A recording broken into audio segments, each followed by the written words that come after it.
अस्सलाम वालेकुम वरहमतुल्लाहि वबरकातुहू। नादरीन इकराम, उम्मीद करता हूँ कि आप तमामी हजरात खैरियत से हैं। नादरीन, खुशामदीद करता हूँ फिर से आपका अपनी एक और नई वीडियो के अंदर। और आज इस वीडियो के अंदर जो मैं बात करने के लिए जा रहा हूँ वो ख़ास तौर पर ऐसा टॉपिक है कि जिसको लेकर अक्सर मुसलमान परेशान रहा करते हैं। जी हाँ, अक्सर मुसलमानों का यही कहना हुआ करता है कि नमाजों के अंदर हमें मज़ा नहीं आ रहा, नमाज के अंदर हमें लज्जत नहीं आ रही। और नमाज पढ़ने अगर चले भी जाते हैं मस्जिद के अंदर तो उल्टे सीधे ख्यालात आना शुरू हो जाया करते हैं। अगर कोई भाई नमाज का इरादा पुख्ता तौर पर भी कर लिया करता है तो कहीं ना कहीं रास्ते में ऐसा काम आ जाता है, ऐसी अड़चन आ जाया करती है जिसकी वजह से उसकी नमाज जाती रहती है और उसका नमाज की तरफ से ख्याल चला जाता है और वो अपनी नमाज को ज़ाय कर दिया करता है। लोग इस वक्त ऐसा सोच रहे हैं कि नमाज एक बहुत ही ज़्यादा हल्की चीज़ हो गई है जिसको इग्नोर करना आम सी बात रह गई है। आमतौर पर देखा जाता है कि लोग बाजारों के अंदर, मार्केट के अंदर खड़े हुए हैं और एक दूसरे से बात कर रहे हैं, अपनी बीड़ी सिगरेट में मशगूल हैं, चाय पी रहे हैं और उधर मौज़िन मस्जिद के अंदर अजान दे रहा है, लेकिन लोग मस्जिद के अंदर जाने को तैयार नहीं है। इसकी वजह क्या हो सकती है? देखें, इसकी सबसे बड़ी वजह तो यही है कि लोगों ने अपने दिल को नूर खुदा से खाली कर लिया है। जी हाँ, दिल के अंदर नूर खुदा को इतना कम कर लिया है कि अब अगर उनका ज़मीर उनसे चीख चीख कर भी ये कहता है कि भाई चल मस्जिद में नमाज पढ़ने चलते हैं, चल नमाज पढ़ लिया करते हैं, तो वो अगर दिन में किसी टाइम जाकर मस्जिद के अंदर नमाज पढ़ने खड़ा भी हो जाया करता है तो दुनियावी ख्यालात, दुनियावी ख्वाहिशात और दुनियावी वसवसे उसके दिमाग में इतने ज़्यादा आते हैं, इतने ज़्यादा आते हैं कि वो फिर ये सोच लिया करता है कि नमाज मेरे बस की ही नहीं है और मेरा नमाज में दिल ही नहीं लगता। पहले तो एक बात आप गौर से सोच लें कि नमाज के अंदर दिल लगाना, ये इसकी शर्त है कि हमें खुद अपना दिल नमाज के अंदर लगाना पड़ेगा। जाहिर बात है कि आपके पीछे शैतान लगा हुआ है, हर वक्त वो यही कोशिशें करता रहता है कि किसी सूरत बंदे को नमाज की तरफ से फेर कर बुराइयों की तरफ लेकर जाए। हर टाइम वो इसी फिराक में लगा हुआ है कि बंदे को दुनिया के अंदर इतना मशगूल कर दिया जाए, दुनिया के अंदर इतना ज़्यादा मसरूफ़ कर दिया जाए, दुनियावी ख्वाहिशात के पीछे इतना ज़्यादा इसको लगा दिया जाए कि ये भूल जाए कि मैं किसी खुदा का बंदा हूँ या फिर नहीं हूँ। यानी वो बिल्कुल अपने रब के बारे में ख्याल लाना भी अपने दिल में ख़त्म कर दे, इतना ज़्यादा मशगूल करना शैतान हमें चाहता है। जब शैतान अपनी फुल पावर के साथ हमारे पीछे लगा हुआ है तो जाहिर बात है कि हमें ज़बरदस्ती अपनी बॉडी को मस्जिद तक लेकर जाना पड़ेगा और मस्जिद के अंदर हमें अपने दिल को ज़बरदस्ती नमाज के अंदर लगाना पड़ेगा। इसकी मिसालें बहुत तरह से समझी जा सकती हैं, लेकिन पहले आप नमाज की फजीलत समझ लें कि नमाज पढ़ने वाले का मकाम व मर्तबा क्या हुआ करता है। नमाज तो बहुत दूर की बात है, नमाज से पहले जो अजान दी जाती है, अगर आपको उसके ही फजाइल पता चल जाएंगे ना तो इंशाअल्लाह उम्मीद करता हूँ कि आपके दिल के अंदर ईमान की हरारत ज़रूर पैदा होगी। जब मस्जिद के अंदर मौज़िन अजान दिया करता है तो बहुत सारे लोगों को आज के इस दौर में तो अजान से भी तकलीफ होना शुरू हो चुकी है। कोई गैर कहे तो बात अलग थी, अब तो कुछ मुसलमान भी यही कहा करते हैं कि भाई लाउड स्पीकर में अजान कर रहे हैं, हमारे घर में बीमार है, हमारे घर में जो है ऐसे ऐसे हार्ट का पेशेंट है या दिमाग का पेशेंट है, तो देखें मस्जिद के ऊपर से लाउड स्पीकर हटाना बिल्कुल सही काम है। तो इस तरह की भी बातों का मुसलमान अब ख्याल नहीं रख रहे हैं कि कौन सा जुमला कहाँ बोलना चाहिए। तो मुसलमानों को तो तकलीफ होना शुरू हो चुकी है अजान से, ये आप लोग भी अच्छे तरीके से जानते ही होंगे। लेकिन नबी करीम के जो फरामीन हैं और औलिया इकराम और सूफिया इकराम ने जो अजान की फजीलतें हमें बताई है, उन फजीलतों के बारे में अगर आपने सुन लिया तो आपके दिल के अंदर जरूर ईमानी हरारत पैदा हो जाएगी। फरमाया गया है कि क़यामत के दिन तीन तरह के लोग ऐसे होंगे जो सियाह कस्तूरी के पहाड़ों पर खड़े होंगे। अब गौर करें कि वो कैसा मंजर होगा कि सामने पूरा मैदान महशर सजा हुआ है, तमाम अंबिया इकराम अपनी अपनी उम्मतों के साथ मौजूद हैं, लेकिन ये तीन शख्स ऐसे होंगे जो सियाह कस्तूरी के पहाड़ों पर खड़े होंगे। ना ही इनको अपने हिसाब व किताब का खौफ होगा, ना ही इनको किसी तरह की टेंशन और फिक्र होगी। तो पूछा गया कि वो तीन लोग कौन होंगे, तो फरमाया कि उनमें सबसे पहला वो शख्स होगा जो अल्लाह के जिक्र की तरफ लोगों को बुलाया करता होगा, यानी मौज़िन। मौज़िन के बारे में आप समझ सकते हैं कि अजान देने वाली की इतनी फजीलत है, अभी नमाज का जिक्र तो आगे आएगा, लेकिन आप खुद समझें कि नमाज के लिए जो सिर्फ आपको दावत दे रहा है यानी मौज़िन, उसकी अफजलियत का मकाम यह है कि वो कस्तूरी के पहाड़ पर खड़ा हुआ होगा और तमाम तरह की टेंशनों से बरी होगा मैदान महशर वाले दिन। तो पहला शख्स वो होगा जो अल्लाह के जिक्र की तरफ लोगों को बुलाया करता होगा, यानी मुअज्जिन। दूसरे शख्स के बारे में पूछा गया कि वो दूसरा शख्स कौन होगा, तो दूसरे शख्स के बारे में फरमाया गया कि वो दूसरा शख्स वो होगा जो कुरान अजीम की तिलावत किया करता होगा, कुरान अजीम से मोहब्बत किया करता होगा और कुरान अजीम को पढ़कर खुश होता होगा, अपने दिल के अंदर उसको खुशी हासिल हुआ करती होगी। और सिर्फ दुनिया को दिखाने के लिए नहीं, अपनी रूह को, अपने कल्ब को खुश करने के लिए और अपने रब को राजी करने के लिए जो कुरान अजीम की तिलावत किया करता होगा, ऐसा शख्स भी सियाह कस्तूरी के पहाड़ों पर होगा मैदान महशर के दिन। तीसरे शख्स के बारे में जब पूछा गया तो वो तीसरा शख्स कौन होगा जो कयामत के दिन सियाह कस्तूरी के पहाड़ों पर होगा। अब सियाह कस्तूरी को बहुत सारे लोग समझ नहीं पा रहे होंगे, ये एक बहुत ही ज्यादा खुशबूदार चीज को कहा जाता है, ठीक है, खुशबुओं का पहाड़। आप इस तरह से समझ लें कि जो जहां पर जाकर हमारी दुनिया के परफ्यूम और इत्र खत्म हो जाया करते हैं, उनसे आगे जाने के बाद ये सियाह कस्तूरी की खुशबू जिसका जिक्र किया जा रहा है, ये वो हुआ करती है। तो ऐसे खुशबूदार पहाड़ों के ऊपर वो तीसरा आदमी जो होगा वो होगा कि जिसको दुनिया के अंदर रिज्क के मामले में आजमाया गया होगा। जी हाँ, देखिए पीछे वाली जो दो चीजें थी ना, इनके ऊपर तो फिर भी इंसान आसानी के साथ अमल कर सकता है कि 5 वक्त मस्जिद में अजान देना है तो दे दी, ठीक है, और कुरान अजीम की तिलावत करना है तो कर दी। लेकिन इन दोनों चीजों में भी एक चीज शर्त है, मैं बताने से रह गया, इन दोनों चीजों के अंदर जो पहले बातें मैंने बताई हैं उसके अंदर भी एक चीज शर्त है कि ये दोनों काम सिर्फ अल्लाह को राजी करने के लिए होना चाहिए। ऐसा नहीं है कि दुनियावी मामलात को आप दिखाने के लिए किसी के दिखावे में अजाने पढ़ रहे हो, किसी के दिखावे में आप तिलावतें कर रहे हो, ऐसा नहीं होना चाहिए। अब ये जो तीसरा मामला है, ये ऐसा मामला है कि जिसके अंदर आदमी घिर कर कहीं ना कहीं गुनाह कर ही लिया करता है। रिज्क के मामले में आज के दौर में अगर किसी को आजमा दिया जाए ना, तो आप यकीन करके मानिए किसी की जेब के अंदर अगर 1 लाख रुपए रखे हुए हैं और कोई उसका भाई या उसका अजीज या उसका दोस्त या अहबाबों में से कोई भी इंसान उससे मदद के तौर पर वो 1 लाख रुपए में से 50,000 भी मांग ले, तो वो चुपके से कान में कहेगा कि भाई 50,000 दे तो रहा हूं, लेकिन याद रखना कि महीने पे 2,000 रुपए खामोशी से पहुंचा देना। समझ रहे हैं कि रिज्क के मामले ऐसे हो चुके हैं कि आदमी अपने घर से खुद खाता पीता है, उसके पास 1 लाख रुपए फालतू रखे हुए हैं, लेकिन अगर किसी को देने की बात आ जाए तो वहां पर उसको उससे फायदा चाहिए होता है। रिज्क के मामले में यानी जैसे इंसान कमजोरी के हालात में है, बिल्कुल बहुत ही ज्यादा उसके माली हालात कमजोर हैं और उसने उस पर सब्र कर लिया, सब्र करने के बाद अल्लाह की रजा में अपनी रजा को शामिल करके और उसका शुक्र अदा करता रहा, तो ऐसे इंसान के बारे में आता है कि वो मैदान महशर में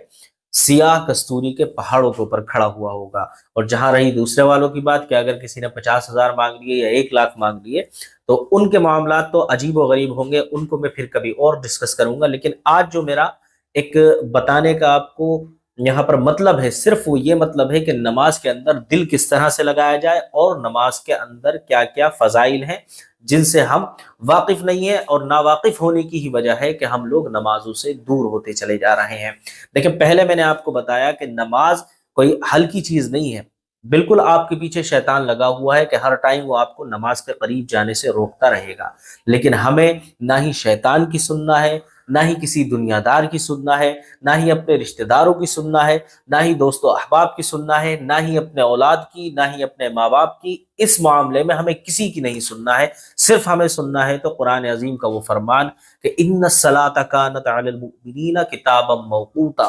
बेशक मुसलमानों पर नमाज फर्ज है अपने मुकर्ररा वक्तों में।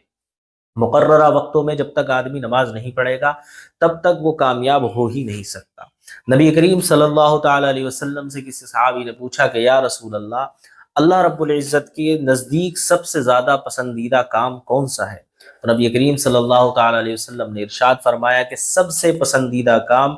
मेरे रब्बुल इज्जत को वो ये है कि इंसान यानी मुसलमान अपने मुकर्ररा वक्तों में नमाजों को अदा करता रहे। यानी कि 5 वक्त नमाज, जैसे आप फजर की नमाज को ले लें, बहुत सारे लोग ये किया करते हैं कि नमाज काहिली की वजह से टाइम पर उठने से रह गए, उन्होंने बिल्कुल आखिरी टाइम में जाकर नमाज अदा कर ली। तो इस तरह नमाज अदा करने से नमाज तो हो जाती है, लेकिन उसका वो मतलब नहीं रहता जो कुरान अजीम हमसे कह रहा है कि मुकर्ररा वक्तों के अंदर हमें नमाज अदा करना चाहिए। इसी तरह आप ज़ोहर में देख लें, बहुत सारे लोग खाना खाते खाते नमाज को गवा दिया करते हैं और फिर बिल्कुल जब असर का टाइम शुरू होने वाला होता है तब मस्जिद के अंदर पहुंचते हैं। ऐसी असर का मामला है। और मगरिब के अंदर तो मामला ऐसा रहता है कि लोगों के अंदर ایک دوڑ سی لگی ہوئی ہوتی ہے کہ بس مسجد تک پہنچ جائیں۔ مغرب کے بارے میں تو بہت سارے لوگوں کے دماغ میں اب تک کنفیوژن ہے کہ اس کا ٹائم صرف اتنا ہی ہوتا ہے کہ جتنی دیر جماعت ہوتی ہے اس کے بعد ختم ہو جایا کرتا ہے۔ تو ایسا نہیں ہے بھائی، اگر آپ کی نماز نکل جایا کرتی ہے تو آپ پڑھ دیں، لیکن بہتر یہی ہے کہ آپ اپنے مقررہ وقتوں کے اندر نمازوں کو پڑھتے رہیں، ٹھیک ہے۔ اسی کے ساتھ نبی کریم صلی اللہ تعالی علیہ وسلم کا ایک اور فرمان ہے کہ خدا کریم کو توحید کے بعد سب سے پسندیدہ عمل اگر کوئی گزرا ہے تو وہ صرف نماز ہے۔ جی ہاں، بالکل، نماز ایک ایسا عمل ہے جو اللہ رب العزت کو اتنا زیادہ پسند آیا ہے، اتنا زیادہ پسند آیا ہے کہ جس کے بارے میں لکھا ہے کتابوں کے اندر کہ اللہ رب العزت کے کچھ فرشتے ایسے ہیں جو جب سے دنیا بنی ہے، جب سے اب تک صرف ہاتھ باندھے کھڑے ہوئے ہیں۔ کچھ فرشتے ایسے ہیں جو رکوع کی حالت میں اب تک موجود ہیں، کچھ فرشتے ایسے ہیں جو سجدے کے اندر موجود ہیں، کچھ فرشتے ایسے ہیں جو اتحیات کے قاعدے سے آج تک بیٹھے ہوئے ہیں۔ تو یہ اتنا زیادہ پسندیدہ ایک عمل ہے جو مسلمان کے لیے معراج کہا جاتا ہے۔ جی ہاں، نبی کریم صلی اللہ تعالی علیہ وسلم کی معراج یہ تھی کہ انہوں نے اللہ رب العزت کا دیدار کیا، لیکن مسلمان کے لیے، ہر مسلمان کے لیے تو ممکن یہ نہیں ہے کہ وہ بار بار اپنے رب العزت کا دیدار کرے۔ جو مقام و مرتبے والے تھے وہ دیدار کر کر اس دنیا سے جا چکے ہیں، اور جو موجود ہیں وہ بھی اللہ رب العزت کا دیدار کسی بھی حالت میں کر لیا کرتے ہیں، چاہے خواب کی حالت میں کریں، ٹھیک ہے۔ لیکن ہماری ایسے نصیب نہیں ہے کہ ہمیں اللہ رب العزت اپنا دیدار بار بار کرا پائے، یا ایک بار بھی زندگی میں کرا دے تو یہ بہت بڑی سعادت مندی ہوتی ہے ہمارے لیے۔ اسی لیے نبی کریم صلی اللہ تعالی علیہ وسلم نے فرمایا کہ مومن کی معراج نماز ہے، اور نماز کے بارے میں خود نبی کریم نے فرمایا کہ نماز میری آنکھوں کی ٹھنڈک ہے۔ اب جو نبی ہمارے لیے قیامت کے دن سفارش کر رہے ہیں، سجدے سے جب تک سر نہیں اٹھائیں گے کہ جب تک ساری امت کو بخشوا نہ لیں، ایک ایک آخری امتی تک کو بخشوا کر جنت میں لے کر جائیں گے، اس نبی کی آنکھوں کی ٹھنڈک کو ہم اتنی آسانی سے بالکل ہلکے بستے میں ڈال کر چھوڑ چکے ہیں، اور سوچ لیا ہے کہ کوئی خاص ایسی بات نہیں ہے، نماز ادا کی نہیں کی کوئی بات نہیں۔ حضرت ابو ہریرہ رضی اللہ تعالیٰ عنہ فرماتے ہیں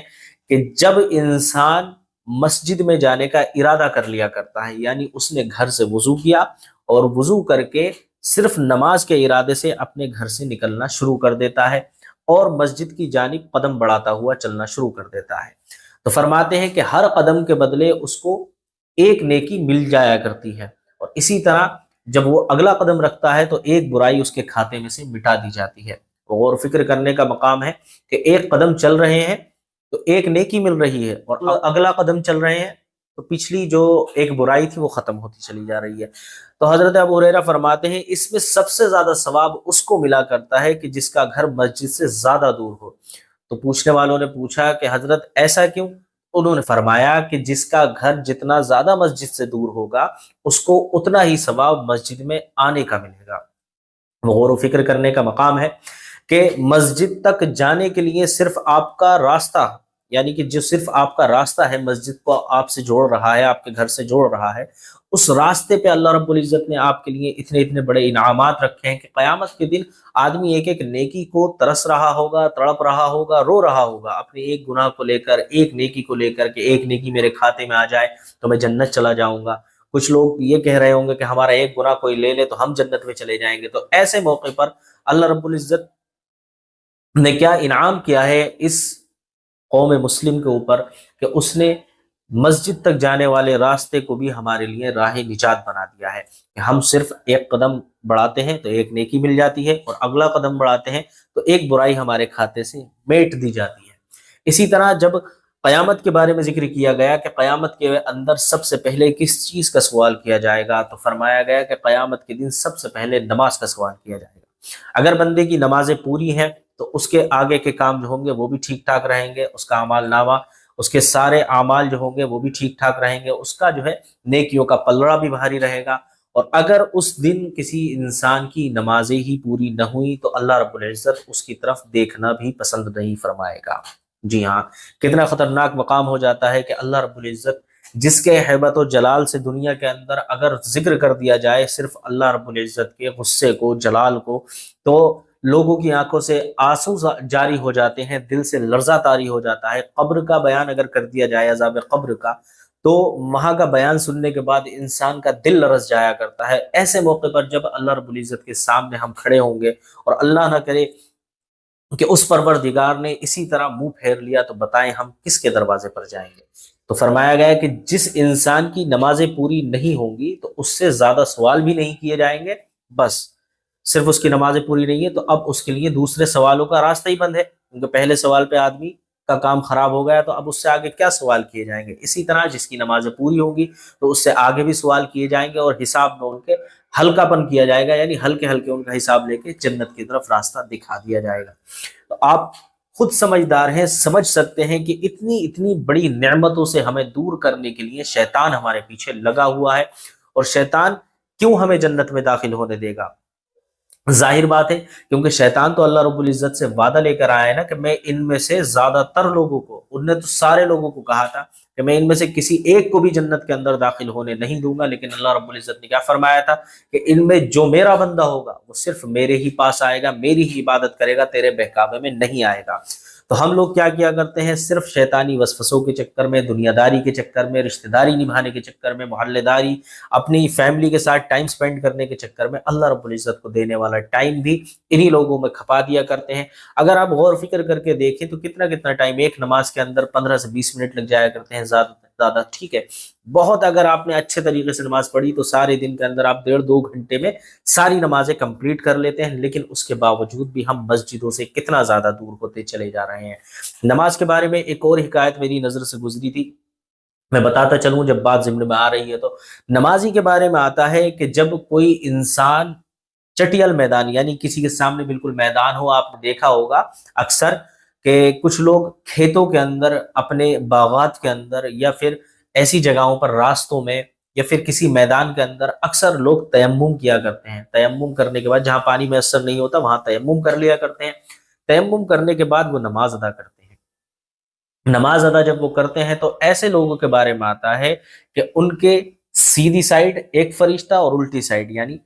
دائیں ہاتھ کی طرف اور بائیں ہاتھ کی طرف دونوں سائڈوں میں ایک ایک فرشتہ کھڑا ہو جایا کرتا ہے، اور اس نماز پڑھنے والے کے ساتھ نماز ادا کیا کرتا ہے۔ اب آپ سوچیں کہ ایک ایسا بندہ جو بالکل گھر سے کسان والے کپڑے پہن کے اپنے کھیت کے لیے نکلا، اپنی بھینسوں کے لیے یا بکریوں کے لیے یا کسی بھی گھر کے پلنے والے جانور کے لیے چارہ لینے کے لیے وہ جنگل سے گیا تھا، وہاں اس کی نماز کا ٹائم ہو جاتا ہے، اور صرف وہ تیمم کر کے نماز پڑھنا شروع کر دیا کرتا ہے، لیکن اس کا مقام و مرتبہ آپ سمجھ لیں کہ اس کی دائیں اور بائیں دونوں جانب ایک ایک فرشتہ کھڑا ہو کر اس کے ساتھ نماز ادا کیا کرتا ہے۔ اور یہیں تک اس کا معاملہ تمام نہیں ہوا، اگر یہ بندہ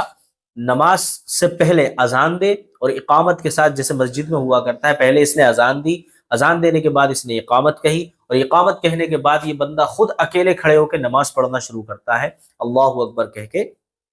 تو اس کے پیچھے فرشتوں کا ایک ایسا لشکر آ کر کھڑا ہو جایا کرتا ہے کہ جس کو اگر دیکھا جائے تو بڑے بڑے پہاڑ اس کے سامنے کم لگنے لگتے ہیں۔ جی ہاں، اب آپ سوچ سکتے ہیں اس کے پیچھے اتنی لمبی چوڑی فرشتوں کی جماعت آ جایا کرتی ہے۔ کتابوں کے اندر لکھا ہے کہ اگر یہ پیچھے مڑ کے دیکھ لے تو اس کو ایسا دکھے گا کہ فرشتوں کا ایک پہاڑ سا میرے پیچھے کھڑا ہوا ہے۔ آپ غور و فکر کریں۔ اور اذان کے بارے میں پہلے بتا چکا ہوں، اذان جب مسجد میں دی جاتی ہے تو بہت سے علماء اکرام یہ کہتے ہیں، اکثر مسجدوں کے اندر بھی تقریر کی جاتی ہے کہ اذان کا جواب ضرور دیا کریں، اذان کو آپ ہلکے میں نہ لیا کریں۔ اکثر دیکھا جاتا ہے کہ گھروں کے اندر ٹی وی چل رہا ہے یا ہم خود موبائل کے اندر مشغول ہیں، ادھر سے اذان کی آواز آ رہی ہے، ہم بالکل اذان کو اگنور کر دیا کرتے ہیں۔ تو اذان کا جواب دینا چاہیے۔ اذان کا جواب دینے کے لیے نبی کریم صلی اللہ تعالیٰ علیہ وسلم کی خود حدیث موجود ہے کہ نبی کریم صلی اللہ تعالیٰ علیہ وسلم نے مردوں کو حکم فرمایا کہ مسلمانوں، جب مسجد میں مؤذن اذان دیا کرے نا تو تم وہی کلمات کہا کرو جو مؤذن کہتا ہے۔ اکثر آپ نے دیکھا ہوگا شروع میں مؤذن کہتا ہے اللہ اکبر اللہ اکبر، تھوڑا وقفہ لیا جاتا ہے، تو وہ اسی لیے لیا جاتا ہے کہ دوسرے جو سننے والے بندے ہیں وہ اس کا جواب دے سکیں، ٹھیک ہے۔ اسی طرح آپ کو پوری اذان کے کلمات کہنے ہیں، جس طرح سے اذان کہی جائے اسی طرح آپ جواب دیتے رہیں۔ جواب دیتے دیتے جب اذان مکمل ہو جائے گی تو نبی کریم صلی اللہ تعالیٰ علیہ وسلم نے فرمایا کہ اگر تم نے اذان کا جواب بالکل انہی الفاظ میں دیا کہ جس طرح مؤذن کہہ رہا تھا تو تمہیں 1,00,000 نیکیوں کا ثواب ہے۔ سمجھ رہے ہیں آپ؟ 1 लाख नेकियां कम नहीं होती हैं, बहुत ज्यादा होती हैं भाई। वहां कयामत के दिन आदमी एक एक नेकी को तरस रहा होगा, और ये 1 लाख नेकियां दिन में 5 बार आपको खुद आवाज दे रही हैं कि हमें आप कमा सकते हैं, हमें आप कमा सकते हैं। 5 लाख नेकियां हो गई सिर्फ अजान का जवाब देने से। तो जो घर की खवातीन थी, जब उन्होंने इस हदीस को सुना तो उन्होंने अर्ज की कि या रसूल अल्लाह, आपने ये जो हुक्म दिया है सिर्फ मर्दों को दिया है। आपने अजान के ऊपर भी फरमा दिया कि मर्दों, मुसलमान मर्दों से ही खिताब था पहले, कि आप लोग जो है अजान का जवाब देंगे तो आपको 1 लाख नेकियां मिलेंगी। तो नबी करीम सल्लल्लाहु ताला अलैहि वसल्लम मुस्कुराए और फरमाया कि ए मेरी बहनों, ए मेरी माओ, आप टेंशन क्यों लेती हो, आप परेशान क्यों होती हो? अगर उनको 1 लाख नेकियों का सवाब है, तो अगर आपने घर के अंदर पर्दे में रहने के बावजूद अजान के जवाब में वही कलिमात कह दिए जो मैंने उनको बताए थे, तो इंशाअल्लाह तबारक व तआला तुम्हें 2 लाख नेकियों की मैं जमानत देता हूँ। समझ रहे हैं? वैसे मामलात अलग हैं कि अगर वसीयत तकसीम होगी या ज़मीन जायदाद का मामला होगा तो औरतों को जो है वो सिंगल हिस्सा मिलता है, मर्दों को डबल मिलता है। लेकिन यहाँ अजान के मामलात ऐसे हैं कि औरतों को डबल है और मर्दों को सिंगल, यानी मर्दों को मिलेंगी 1 लाख नेकियां, और औरतें अगर अजान का जवाब देंगी तो उनको 2 लाख नेकियां। इसी तरह अब आप समझ लें कि नमाज में हमें दिल किस तरह लगाना है। ये तो रही, पहले मैंने बातें आपको बताई, अजान की फजीलत, अजान देने वालों की फजीलत, कुरान पढ़ने वालों की फजीलत, नमाज की फजीलत। ये सारी चीज़ें इसलिए बताई हैं भाई कि आप इससे अंदाज़ा कर लें कि आप कितनी बड़ी नेमत को ठुकरा रहे हैं, आप कितनी बड़ी नेमत से दूर चले जा रहे हैं सिर्फ शैतानी वसवसों में, इस दुनिया की अय्याशी भरी ज़िंदगी के चक्कर में, इस दुनिया की बातों के चक्कर में, अपने दोस्त व अहबाब के चक्कर में, अपने मालो दौलत कमाने के चक्कर में, अपने कारोबार के चक्कर में। तो नमाजें हमारी किस तरह की होना चाहिए? हज़रत अली शेर खुदा का मशहूर वाक़या है, हो सकता है आपने सुना भी हो, कि हज़रत अली शेर खुदा को किसी जंग के मौके पर एक तीर लग गया था। जी हाँ, एक तीर जब हज़रत अली को लगा है ना, तो वो तीर इस तरह से लगा था कि पैर के अंदर बताते हैं कि पीछे से पिंडली की तरफ से लगा था और आगे घुटने की साइड निकल आया था, कि जिस तीर पर अगर कोई हकीम हाथ भी लगाया करता था ना, तो हज़रत अली उसको हाथ लगाने नहीं दिया करते थे, हटा दिया करते थे, भगा दिया करते थे कि इसको हाथ मत लगाओ, इसमें बहुत ज्यादा तकलीफ है। हजरत अली को लोग देख रहे थे कि ये तीर किस तरह से निकाला जाएगा, लेकिन किसी और सहाबी ने उनसे कहा कि अभी रुक जाओ, अभी रहने दो, नमाज अदा करने ये जिस वक्त जाए उस वक्त इस काम को अंजाम दिया जाएगा। वो समझता था, वो जानता था कि ये अली वो हैं कि जिनकी नमाज के अंदर सिर्फ ख्याल अल्लाह का होता है, अल्लाह के अलावा ख्याल के अंदर कोई नहीं आता। और प्यारे हबीब की हदीसों को सामने रखकर हजरत अली करमल्लाहु वजहुल करीम नमाजें अदा किया करते हैं, तो इनका एक तरफ का ध्यान होगा रसूल खुदा की तरफ और दूसरा ध्यान सिर्फ अल्लाह की तरफ होगा। तो ऐसे मौके पर हम इस तीर को आसानी से निकाल सकते हैं। तमाम हकीमों ने यही किया। जैसे ही नमाज का वक्त हुआ तो हजरत अली उठे और उठकर मस्जिद की तरफ जाने लगे। जब लोगों ने देखा कि हजरत अली वजू कर रहे हैं, तो तमाम लोग और भी मस्जिद के अंदर जाना शुरू हो गए। मस्जिद के अंदर जब पहुंचते हैं और हजरत अली ने नमाज पढ़ना शुरू किया, जैसे ही मस्जिद में जाकर अपने कानों को हाथ लगाकर उन्होंने नियत बांधी, पीछे से जो हकीम खड़े हुए थे वो हल्के हल्के आहिस्ता आहिस्ता हजरत अली की तरफ चलना शुरू हो गए। पास पहुंचते ही उन्होंने हल्के से तीर पे हाथ लगाया और पीछे को खींच लिया। हजरत अली से नमाज के बाद में पूछा गया, ए अली, आपका तो मामला ऐसा था कि इस तीर के लग जाने के बाद आपने किसी को हाथ भी लगाने नहीं दिया, लेकिन अभी जब आप नमाज की हालत में मौजूद थे तो आपका तीर निकाल दिया गया और आपको खबर तक नहीं हुई। तो हजरत अली फरमाते हैं, कहाँ है मेरा तीर, मैं देखना चाहता हूं उसको। जब उन्होंने अपने पैर की तरफ देखा तो तीर निकाल लिया जा चुका था। तो हजरत अली ने फरमाया कि मुझे बिल्कुल महसूस भी नहीं हुआ कि आपने ये तीर किस वक्त निकाल लिया, क्योंकि मेरा दिल सिर्फ अल्लाह की तरफ था, मेरा जहन सिर्फ अल्लाह की तरफ था, मेरा दिमाग और दिल किसी दूसरी तरफ को सोच ही नहीं रहा था। सिर्फ मेरे दिल के अंदर उस वक्त दर्द था तो खुदा के इश्क का था। इसी वजह से इस दुनिया के दर्द का मुझे क्या एहसास होता, जो उस वक्त मेरे दिल के अंदर दर्द था उसका तुम अंदाजा नहीं कर सकते। तो ये दुनिया का दर्द उस दर्द के सामने बहुत ही ज्यादा फीका था। इस तरह से हजरत अली फरमाते हैं कि नमाज अदा हो गई और वो तीर निकाल लिया गया, मुझे बिल्कुल पता ही नहीं चला कि किसने किस वक्त मेरा वो तीर निकाल लिया। तो हमें अपनी नमाजों को इसी तरह से कामयाब करना पड़ेगा, तब जाके हमारा दिल लगेगा। क्योंकि देखें, नमाज पढ़ने आप मस्जिद के अंदर पहुंच जाते हैं, दिमाग के अंदर गंदे गंदे ख्यालात आना शुरू हो जाते हैं। नबी करीम सल्लल्लाहु अलैहि वसल्लम से सहाबा इकराम ने पूछा कि या रसूल अल्लाह, हम लोग नमाज पढ़ने के लिए जब खड़े होते हैं तो हमारे दिमाग के अंदर ऐसे ऐसे ख्यालात आते हैं कि अगर वो हम उनको करने की कोशिश करें तो इससे बेहतर ये समझते हैं कि हम अपने ऊपर गर्म पानी डाल के अपने आप को खत्म कर लें। तो नबी करीम सल्लल्लाहु अलैहि वसल्लम ने इरशाद फरमाया कि तुम लोग जो दिल के अंदर अपने वसवसों से परेशान हो ना,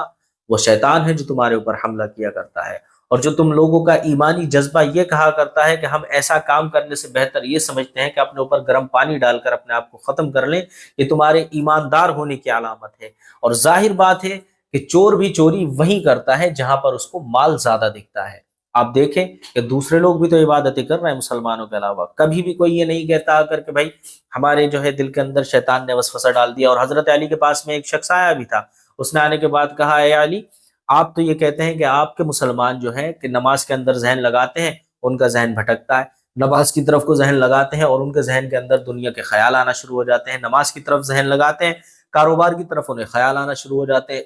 हम भी तो अपने खुदा की इबादत करते हैं, हमें तो कभी किसी का ख्याल नहीं आता। तो हजरत अली ने उसको बहुत ही शानदार जवाब दिया था, ऐसा जवाब दिया था कि वो बिल्कुल लाजवाब होकर वहां से भागता हुआ नजर आया था। हजरत अली ने फरमाया कि दो घर हो बराबर बराबर, एक घर के अंदर जो है कमजोर आदमी यानी गरीब आदमी रहता हो और एक घर के अंदर अमीर आदमी रहता हो, तुम बताओ चोर चोरी करने आएगा तो कहां पर चोरी करेगा? तो इस शख्स ने कहा कि भाई जाहिर बात है कि अगर चोर आएगा चोरी करने तो वो अमीर के घर में दाखिल होगा। तो बस कहा इसी तरह तुम अपनी मिसाल समझ सकते हो कि हमारे दिल के अंदर खौफ खुदा और नूर खुदा मौजूद है, तो शैतान हमला करने आएगा तो उसी के ऊपर हमला करने आएगा। तुम्हारे पास क्या है? तुम्हारा सीना तो नूर खुदा से खाली है, तुम्हारा सीना तो खौफ खुदा से भी खाली है, तुम्हारा सीना तो ईमान से भी खाली है, ना ही तुम मुसलमान हो ना ही तुम एक अल्लाह की इबादत करते हो, तो तुम्हें उसको बहकाने की क्या जरूरत है? बहकाने शैतान तो उन्हीं लोगों को आएगा ना कि जो अल्लाह रब्बुल इज्जत के रास्ते पर चल रहे होंगे। तो बस मेरी आपसे यही गुजारिश है, इन तमाम बातों को मद्देनजर रखते हुए आप ये समझ लें कि अगर हमारा काम में दिल नहीं लगता, आपकी अच्छी जगह नौकरी लग जाए, अच्छी आपकी सैलरी है, आपका एक ना एक दिन तो ऐसा आता है ना हफ्ते के अंदर या महीने के अंदर या साल के अंदर कि आपका दिल कहता है कि यार बस कर चुके नौकरी, छोड़ो, कब तक नौकरी करेंगे? तो आप नौकरी छोड़ तो नहीं देते, क्योंकि आपको उसके बेनिफिट्स भी दिख रहे हैं, आपको यह भी दिख रहा है कि इससे मुझे ये फायदे हैं, भाई मेरी फैमिली अच्छे से खा पी रही है, मैं अपने घर के अखराजात पूरे कर रहा हूँ, अपने बच्चों को तालीम दिला रहा हूँ। तो आप जब तो नहीं कहते कि मैं इस नौकरी को छोड़ देता हूँ, लेकिन जैसे ही आपका नमाज के अंदर जहन लगना खत्म हो जाता है, आप सोचते हैं कि छोड़ो नमाज को, कोई बात नहीं है। तो आप इसी तरह इसको समझ सकते हैं, ना ही आप अपनी दुकान को छोड़ सकते हैं दिल न लगने की वजह से, ना ही आप अपनी नौकरी को छोड़ सकते हैं, ना ही आप अपने घर को छोड़ सकते हैं सिर्फ इस वजह से कि आपका दिल नहीं लग रहा। लेकिन नमाज को आप हल्की चीज जान के छोड़ दिया करते हैं। और मैं पहले भी बता चुका हूं कि जिस इंसान ने नमाज को हल्का जान के छोड़ दिया, ये तो कोई बात है ही नहीं, तो उसकी तरफ अल्लाह रब्बुल इज्जत देखना भी पसंद नहीं करेगा क़यामत के अंदर। तो मैं आप लोगों से यही गुजारिश करता हूं, चाहे आपका दिल लगे या ना लगे, लेकिन फिर भी अपने दिल को मारते रहना चाहिए। आपको अपने दिल को ये समझाते रहना चाहिए कि हो ना हो कभी ना कभी तुझे सुकून जरूर मिलेगा नमाज के अंदर। और मस्जिद के अंदर जाने के बाद आपको यही सोचना चाहिए कि मैं मस्जिद के अंदर किसी दुनियादार के लिए नहीं आया हूँ, मैं सिर्फ अपने परवरदिगार के लिए आया हूँ। इंशाअल्लाह रब्बुल इज्जत अगर आपने इन तरीकों पर अमल कर लिया और इस तरह से अपने दिल को मार कर मस्जिद के अंदर दाखिल हो गए और नमाज की जो फजीलतें मैंने बयान की हैं उनको आपने नजर के अंदर रखा और नमाजी के मकाम को आपने अपने जहन के अंदर रखा, तो अल्लाह रब्बुल इज्जत कभी भी आपको मस्जिद से दूर जाने ही नहीं देगा और इंशाअल्लाह तबारक व तआला आपका दिल भी नमाजों के अंदर लगना शुरू हो जाएगा। अस्सलामु अलैकुम व रहमतुल्लाह।